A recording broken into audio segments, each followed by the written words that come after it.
కేసీఆర్ పతనానికి కారణం ఎవరో తెలుసా అండి? ఎవరు ఇంతవరకు ఈ విషయాన్ని కనిపెట్టలా. వాళ్ళన్నారు, వీళ్ళన్నారు, అదన్నారు, ఇదన్నారు.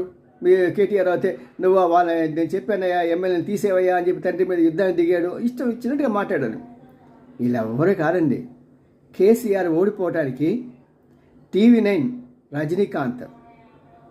రజనీకాంత్ ఏం చేశాడంటే, కవితమ్మని ఇంటర్వ్యూ చేస్తూ, ఏమ్మా మీరు పెట్టుకున్న వాచి 20 లక్షల వాచి కదా, మీరు 20 లక్షలు సంపాదించే వాచిని ఎలా పెట్టుకోగలిగారంటే, ఈవిడ చెప్పిన అబద్ధాలు, మేము డబ్బున్న వాళ్ళమండి, ఆఫ్టర్ ఆల్ ఒక 20 లక్షల వాచి పెట్టి తప్పేంటి అని ఎదురు ప్రశ్న వేసింది. దాన్ని ఒక 5 నిమిషాలు 10 నిమిషాలు చెలగాడాడు రజనీకాంత్. మరి అది చాలా ప్రభావం చూపించింది. ఎందుకంటే 20 లక్షల వాచి పెట్టుకున్న ఈమె మన డబ్బే కదా అది అని ప్రజలు బాగా నాటిపోయింది.